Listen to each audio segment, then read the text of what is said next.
You've probably seen those reels of the North Sea, waves like walls crashing against oil rigs and tossing ships as if they were toys. They spread across social media with captions like "World's Deadliest Waters" or "Hardest Job on Earth." It's not the biggest ocean in the world, not the deepest either, yet it's one of the most feared. Have you ever wondered why? Today, we're diving into the real reasons behind the North Sea's deadly reputation, from the science of its storms to the tragedies etched into its seabed and the mysteries that still surround it. By the end, you'll see why those reels aren't exaggerations. The first reason behind the treacherousness of the North Sea lies on its very position on the map. It isn't a wide-open ocean, it's a pocket of water squeezed between countries. To the west lies the United Kingdom, and to the east the coasts of Norway, Denmark, Germany, the Netherlands, and Belgium. In the south, it narrows into the English Channel, and in the north, it connects to the Norwegian Sea. This shape makes it like a giant funnel for weather. Warm air pushing up from southern Europe collides with icy winds rolling down from the Arctic, and when they meet, the clash fuels powerful storms. Pressure drops fast, clouds build thick, and winds spiral across the basin with nowhere to escape. Storm systems sweeping in from the Atlantic also get trapped in this basin, bouncing between coastlines instead of moving on.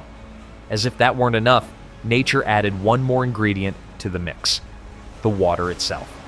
Most of the North Sea is shallow, only 30 to 90 meters deep in the south. Compare that to the Atlantic, which averages nearly 4,000 meters. In deep oceans, waves can spread out and lose energy, but in shallow seas like this, they grow taller, faster, and break with incredible force.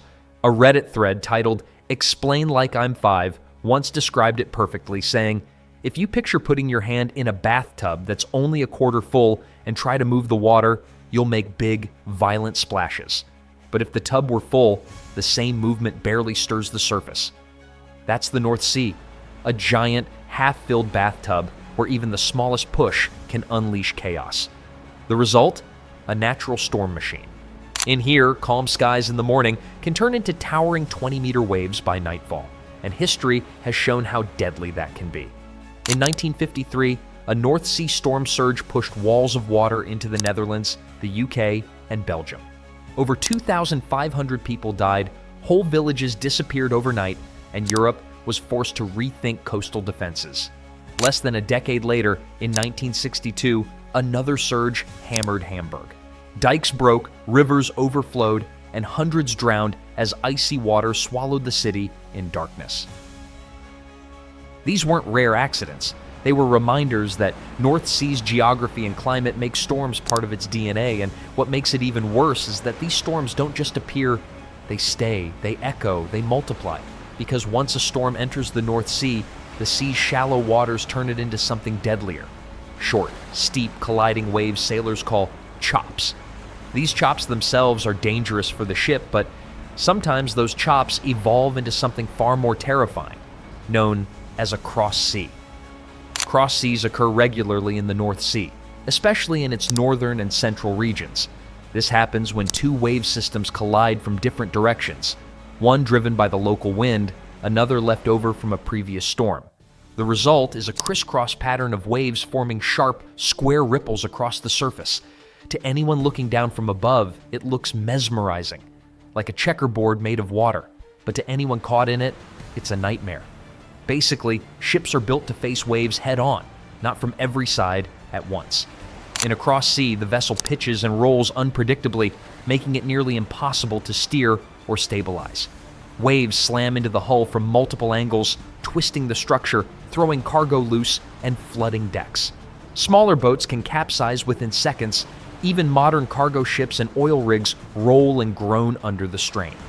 The phenomenon is quite common in the North Sea, because shallow waters and shifting winds constantly create new wave patterns that overlap with older swells coming in from the Atlantic or the Norwegian Sea. Fishermen say you can feel it before you see it. The rhythm of the waves breaks, the motion turns erratic, and the horizon starts to look like it's trembling. North Sea's short and violent waves strike one after another, leaving almost no room for a ship to recover. Crews describe it as being caught in a giant washing machine, every angle, every direction, all at once. But waves are something you can see. something you can prepare for. What makes the North Sea even more treacherous is a danger you can't see and can never truly be ready for. The sandbanks. Imagine driving down a highway at night and suddenly the road rises into a speed bump you never saw coming. Now imagine that, but underwater, and instead of slowing your car, it rips the bottom out of your ship. That's what a sandbank does. They're not soft, harmless piles of sand like a beach. They're massive underwater ridges, sometimes stretching for miles, built by tides that constantly shift and reshape them. One day they're here, the next day they've moved, and no map can ever keep up. In calm seas, hitting one means your ship runs aground, stuck, stranded, sometimes breaking apart. But in stormy seas, when short waves slam your vessel onto a sandbank again and again, the hull can split open like a tin can. Thousands of ships have vanished this way. The Goodwin Sands are the most infamous example. Lying just off the Kent coast, they've swallowed over 2,000 ships. Entire war fleets, cargo steamers, and even fishing boats have gone this way. Sailors call it the ship swallower because once you're caught there, the sea does the rest. One Reddit user has wisely explained it, saying, "Sometimes they, the sandbanks, are above the waves, which means ships can easily run aground on them. They are constantly shifting due to the strong currents that pass through that area. They are at a pinch point where the North Sea enters the English Channel, which leads to those strong currents, and they have frequent bad weather." This proves that the sands don't claim ships on their own. Time and again, it's the tides and currents that drag vessels straight into them.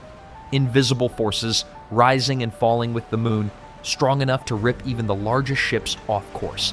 And in the North Sea, those tides are unlike anywhere else. To understand why, you first need to know what an ocean current actually is. Currents are rivers within the sea, constant flows of water created by the pull of the moon and the sun, by wind, and by the shape of the seabed itself. And when you combine them with strong tides that can rise more than 7 meters, the North Sea becomes a basin of water in perpetual motion. Every 6 hours, millions of tons of seawater surge in and out, reshaping everything in their path. For sailors, it's like being gripped by invisible hands. Even if you hold a steady course, the current twists beneath you, pushing the ship sideways, dragging it toward shoals, or forcing it into sandbanks. History remembers one such night all too well. In 1703, the Great Storm, the worst in British history, tore across the North Sea. At the time, Britain was fighting the War of the Spanish Succession, a struggle that pitted England and its allies against France and Spain for control of Europe. The Royal Navy was the backbone of that war effort, guarding supply lines and patrolling the Channel. But on that night, no formation, no seamanship, no discipline could withstand the sea. The storm struck with hurricane force, and the currents turned against them. Ships were wrenched from their courses, pushed helplessly toward the sandbanks. One of them was HMS Stirling Castle, a 70-gun warship of the line. The current dragged her straight into the Goodwin Sands. The waves pounded her hull until the timbers split apart.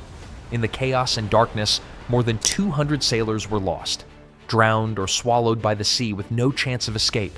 And she was not alone. Dozens of ships, both naval and merchant, met the same fate that night. Some were shattered on the sands, others vanished beneath the waves entirely. But even when the storms end and the sea turns calm, the North Sea finds new ways to unsettle those who dare to cross it.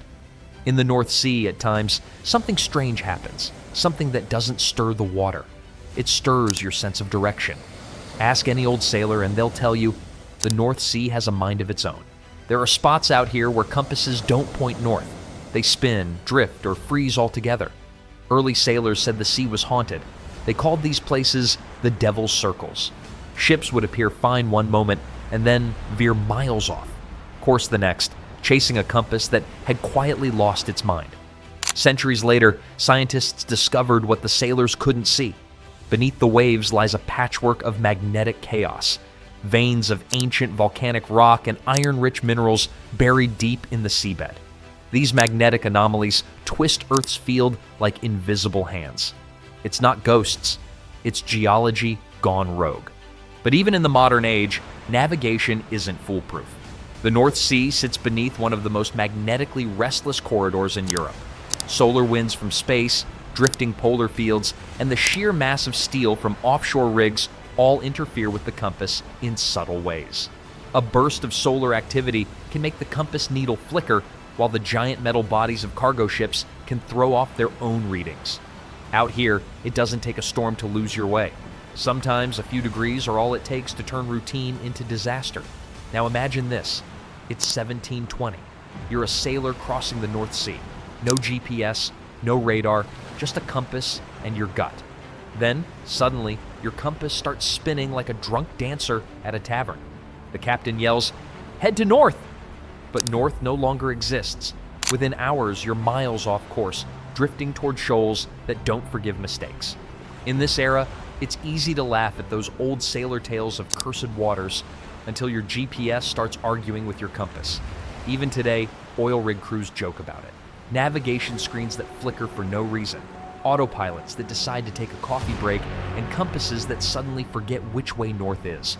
The sea might not be haunted, but sometimes it sure acts like it. But think about it. If that's what the North Sea can do in broad daylight, when at least you can see what's around you, imagine what it becomes when dense fog rolls in, when the sea itself disappears, and every wave, every current, every danger is hidden inside it. Fog here doesn't drift in. It arrives like a wall, thick and heavy, swallowing sound and sight at once. You can't see the next wave, can't see your hand in front of your face, and can't tell if the light in the distance is a lighthouse or another ship heading straight for you. In the North Sea, fog forms easily. Warm air from the Atlantic meets cold air from the Arctic, and the difference in temperature creates dense mist that can last for days. Sometimes it rolls in without warning, turning the sea into a ghostly, featureless void. For sailors, it's pure disorientation. Radar can help, but not always. The air itself bends sound and light, creating illusions. A ship that seems far away may actually be right beside you. Even the waves change character, echoing differently in the still, muffled air. In 1895, the German liner SS Elbe collided with another vessel in thick fog and sank within minutes. Over 330 people died. The ocean was calm, the engines worked perfectly. It was the fog that killed them. Before technology, it was even worse.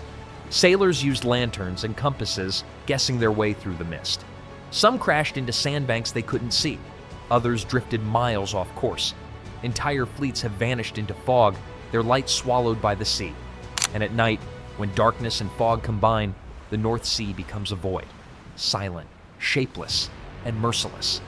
Out there, you don't know if you're moving or standing still, if that shadow ahead is land or another wave.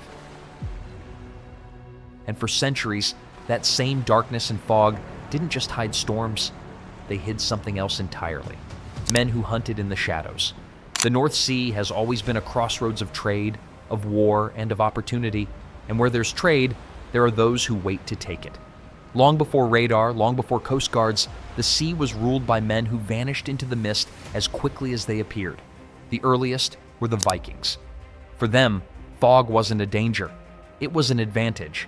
Their long ships, built for speed and stealth, could glide silently through the fog and strike coastal towns before anyone even knew they were coming. To the people who lived along the shores of Britain, Scotland, and Northern Europe, fog meant fear because it meant the North Sea might be hiding sails. Centuries later, the threat changed form, but not nature. In the 16th to 18th centuries, the same waters became hunting grounds for pirates and privateers. They weren't the tropical kind from stories. They were hardened men who knew these cold waters like home. The Frisian coast, the Shetland Islands, and the Skagerrak Strait became notorious for raids. Smugglers used the endless fog and jagged coasts to hide from naval patrols, slipping into tiny coves to offload stolen goods or evade taxes. Even in the Age of Empire, when the North Sea grew crowded with merchant convoys and warships, it remained dangerous. During both World Wars, the fog once again became a cloak for hunters. German U-boats used it to stalk British and Allied convoys. Merchant ships, moving without lights, could hear engines closing in, but see nothing until the torpedo struck. For all our technology, not much has changed. The North Sea is still one of the busiest waterways in the world and still one of the hardest to police. Modern piracy here is rare, but Smuggling, illegal fishing, and unmarked vessels moving under cover of fog still test the coast guards of every bordering nation. But the real danger isn't just what sails above the surface, it's what runs beneath it. The North Sea's seabed is a web of pipelines, power cables, and territorial boundaries. A fragile network that ties together the economies of 8 nations. Oil, gas, and data flow through these invisible arteries every second. And that makes the North Sea not only valuable, but vulnerable. In 2022, the world saw just how fragile this kind of underwater infrastructure can be. In the nearby Baltic Sea, explosions ripped through the Nord Stream pipelines, 2 massive gas routes carrying fuel from Russia to Germany. The blasts were deliberate. No one took responsibility, and to this day, no one can say with certainty who did it. But the message was clear. Even deep underwater, power can be targeted. That event sent shockwaves through the North Sea nations. Almost overnight, military surveillance increased. Submarines began quiet patrols, NATO ships started joint exercises, and drones were deployed to watch the seafloor. Oil rigs, wind farms, and data cables, once seen as routine, are now considered potential targets. And the tension doesn't stop there. After Brexit, fishing rights around the North Sea became political flashpoints. British and European trawlers have clashed over where they can cast their nets, backed by decades of rivalry and national pride. What seems like a dispute over fish is, in truth, a fight for control. And control is that one thing every nation bordering this sea has always wanted. From Viking raids to Cold War submarine chases, and now to cyber threats and energy politics, the North Sea has never really been at peace. Its geography makes it unavoidable, and its resources make it irresistible. Because whoever commands the North Sea doesn't just command trade routes, they command access to Northern Europe itself. The storms above may come and go, but the struggle beneath the surface never ends. One of those struggles is climate change itself. The North Sea is warming faster than most of the world's oceans. That means stronger storms, rising tides, and more frequent flooding for coastal cities like Hamburg and Rotterdam. Scientists warn that by the end of this century, sea levels here could rise by more than 1 meter, enough to redraw the map of the coastline. And as Arctic ice melts, new northern shipping routes are opening, shifting global trade patterns and increasing the North Sea's strategic importance yet again. More ships, more competition, and more pressure on an already crowded, fragile sea.